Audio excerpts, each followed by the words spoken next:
Y bueno, yo quisiera comentar que el outsourcing surge en los años mitad de los 60 y es precisamente la empresa Ford Motor Company la que, viendo su ineficiencia, voltea y dice: bueno, pues yo tengo todo concentrado aquí, ¿verdad? Que va a ser desde el caballito del Mustang hasta computadora, todo.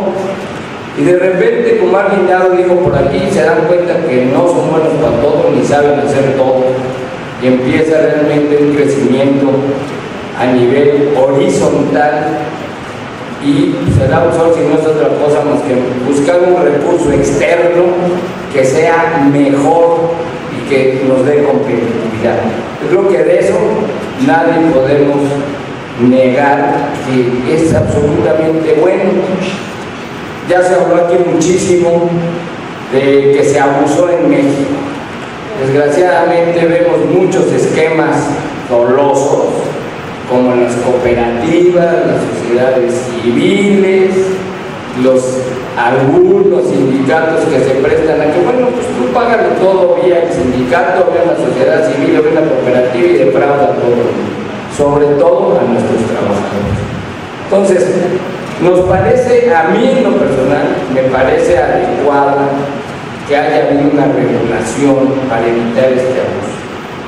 Ya lo decían, el primer paso fue nuestra norma de seguro social, curiosamente, un 15A también, en el que, bueno, se autoriza en la ley del seguro social, aquí viene una cuestión importante a destacar. La ley del seguro social sí señala que valen los contratos en los que el contratante puede pedir trabajadores al contratista, le pueden enviar personal. Después viene la jurisprudencia, te digo, mi querido amigo el magistrado Mercado, que por cierto me pidió que le llamara a las 2 porque quizá venga a la mesa de debates, y él de un plumazo señala que si dos empresas están unidas por un contrato profesional o civil, el que quieran, y cuyo único objeto sea el proporcionarle el personal, el que le administre el personal, él dice que eso es nulo, de acuerdo al artículo 3, que dice que el trabajo no puede ser objeto de no es mercancía, no es mercado. Y de repente se le ocurre que dice que es una unidad económica, y ahí empiezan los bemoles de qué tipo de responsabilidad vamos a tener. Una solidaria, una subsidiaria. Bueno, afortunadamente aquí hay muchos juristas, grandes abogados en esta mesa, pero lo entendemos claro, ¿no? La responsabilidad subsidiaria se va a dar cuando el deudor primario puede ir contra él, exigirle las obligaciones. Necesito vencerlo en juicio para que después, si hay otro beneficiario, si hay un avalista, si hay un fiador, pueda yo efectivamente, avalista no, fiador, pueda ir yo contra el otro responsable. Entonces, por eso es subsidiaria, primero tengo que vencer en juicio al primero. Y nuestra responsabilidad solidaria como tal, en la que yo le puedo exigir a ambos que sean responsables.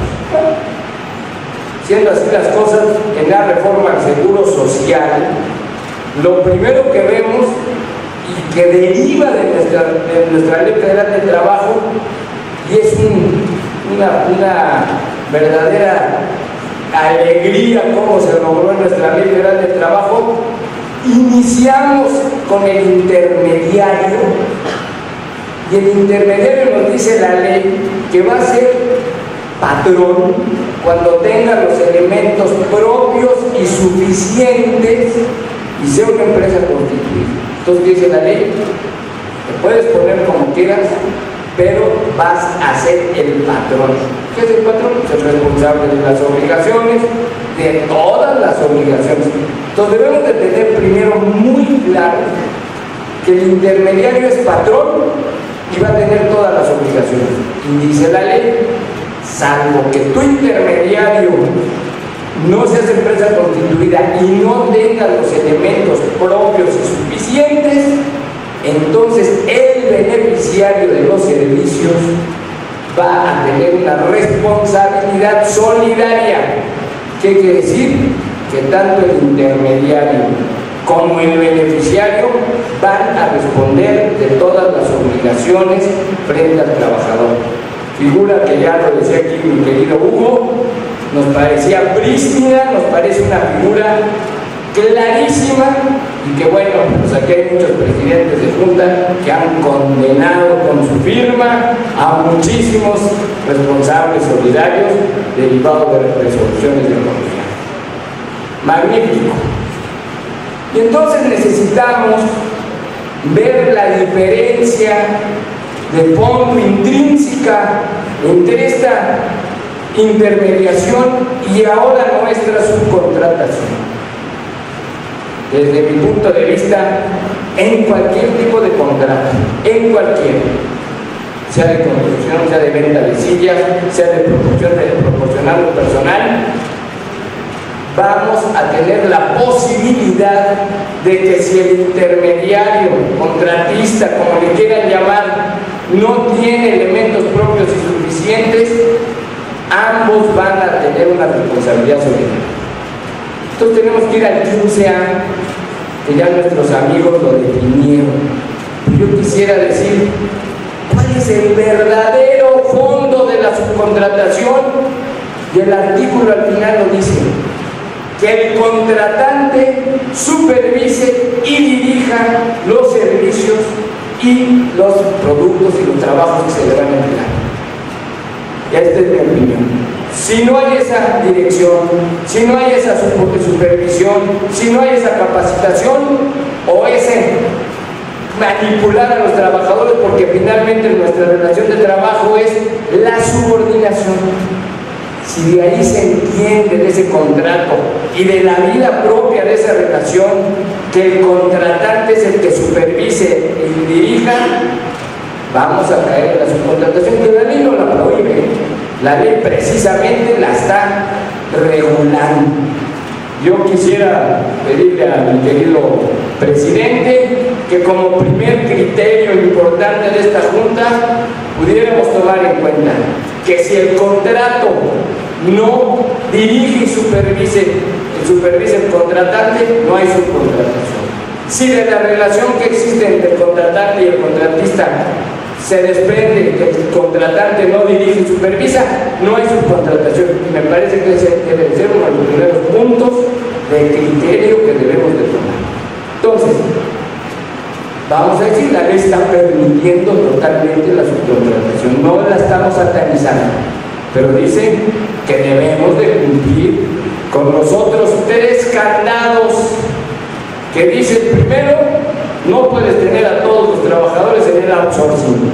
Segundo, tiene que ser un servicio especializado. Y tercero, dice que no puede haber 2 actividades similares. ¿Y para qué lo está haciendo? Precisamente para cubrir al trabajador, precisamente para que no haya el engaño al trabajador. ¿Y la sanción cuál es? Te hago patrón contratante. Y aquí viene la gran pregunta que me impidió tratar de discernir esto de moral. ¿Qué tipo de responsabilidad? ¿Subsidiaria? ¿Solidaria? ¿O una nueva inventada por nuestro querido derecho al trabajo, que para eso nació, para crear nuevas instituciones jurídicas? No nos tenemos que ceñir al derecho civil. Bueno, a la hora que dice que es patrón, pues le va a caer todo el peso de la Ley Federal del Trabajo, porque para eso es una norma de orden público que va a implicar precisamente que todas las obligaciones que deriven de la relación de trabajo, laborales, de seguridad social, le van a ser impuestas o le podrían ser impuestas a los dos. Sin embargo, como ya decía aquí Tomás, nadie puede cobrar 2 veces.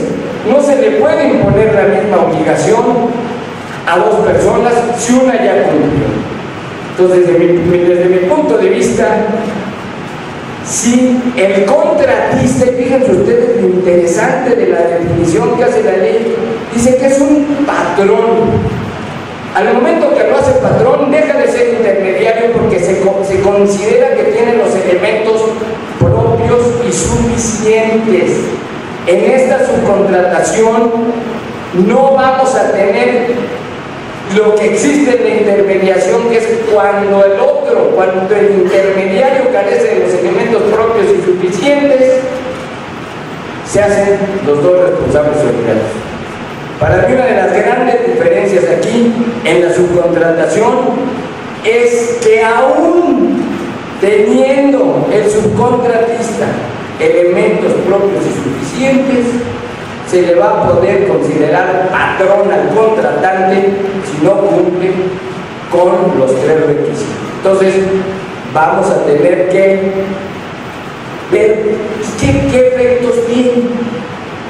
Pues para mí los efectos únicos que podría generar esta sanción, esta responsabilidad, es que deje de cumplirle a mi trabajador. Y aquí sí podríamos llegar a un aspecto que en el fondo lo está diciendo la ley con mucha claridad. No puedo tener dos actividades iguales, porque ¿qué es lo que no quiere la ley? No lo quiso poner. No puedes tener dos trabajadores haciendo lo mismo en igualdad de eficiencia, como lo dice la ley.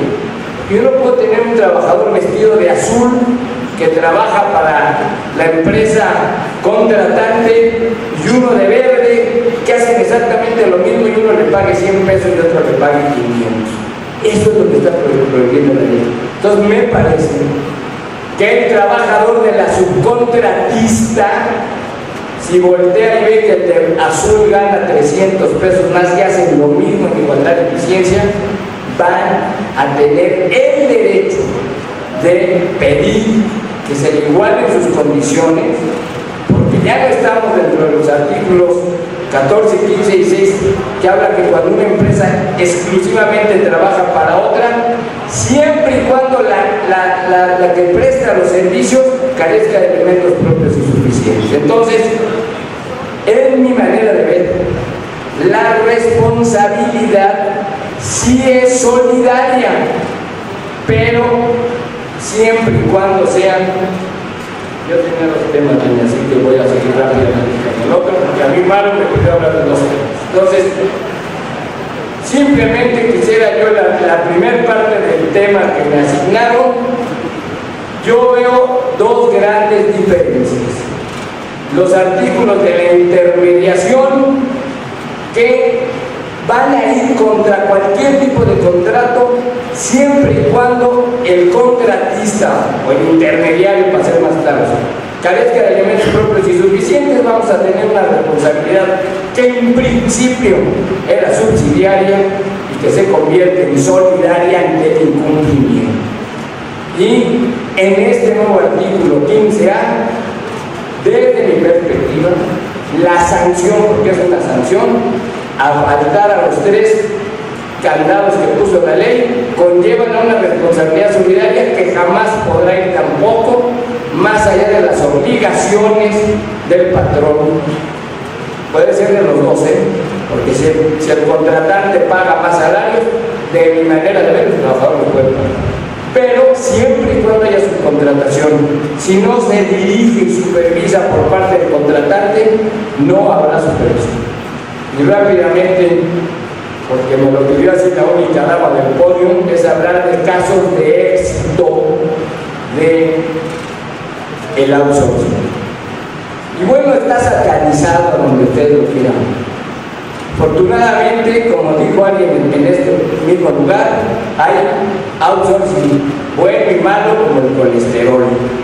Y yo sí quisiera destacar que la Asociación Mexicana de Empresas de Capital, que reúne a varias empresas muy conocidas en México, como es Manpower, como es Adeco, como son otras de ese tamaño, son unas 17 empresas.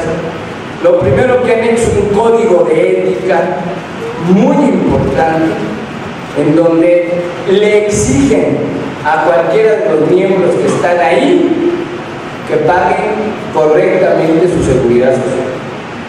Estas empresas tienen 155,000 trabajadores. Yo quiero ver qué patrón, son poquitos en México que tengan eso. Es trabajo formal, ¿qué es lo que necesita este país? No hay formalidad. Pagan seguro social más o menos 4,000 millones de pesos al año y pagan Infonavit como 754,000 millones de pesos al año. Entonces, señores, lo que no podemos pensar es combatir a ciegas esta autoridad. Y yo siempre les he dicho, la mejor institución del derecho del trabajo es la inspección. Siempre nos inspeccionan a los mismos porque ya el inspector tiene su ruta. ¿Y por qué no va y busca a los verdaderos incumplidos? Esa es la labor. ¿A dónde está la verdadera realidad? Porque hay otras 300 empresas de tipo outsourcing que no cumplen, y no vamos a decir nombres ni las vamos aquí a exhibir en un chat, ¿verdad? ¿Y qué dice en nuestro magistrado mercado? A mí se me hace que se le olvidó leer nuestra Constitución.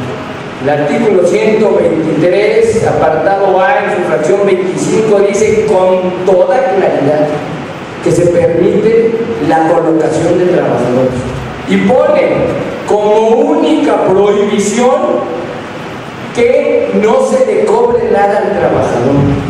Señores, y va a venir, y lo quiero mucho, pero este invento de la unidad económica, ni él supo cómo explicar cuáles serían sus consecuencias, si era responsabilidad solidaria, subsidiaria o inventada. Porque tenemos artículo constitucional. Yo los invito a que pensemos, si es que no llegamos a criterios adecuados, creo que vamos a podernos amparar. Nada más concluyo con esto. En Brasil, una norma menos fuerte que la que pasó en nuestro Congreso, la declararon inconstitucional porque pusieron en la balanza dos derechos humanos: el derecho humano al trabajo, que todo el mundo lo tenemos, y finalmente la subcontratación del trabajo, y el derecho humano al comercio. Y la Corte Suprema de Brasil declaró inconstitucional la norma. Así que a mí me parece que el hecho de decir libremente que por el simple hecho de que el contrato conlleve la administración del personal, que el demanda personal, hay normas expresas en la Constitución, señores. Colocación de personal, y la única prohibición que hace nuestra normatividad, nuestra Constitución, es que no se le cobra al trabajador. Yo sé que hay muchos abusivos que no solo no le cobran, no le pagan, que sería un delito, y nos lo consagra nuestra ley. Así que, como ya se me acabó el tiempo, les agradezco mucho.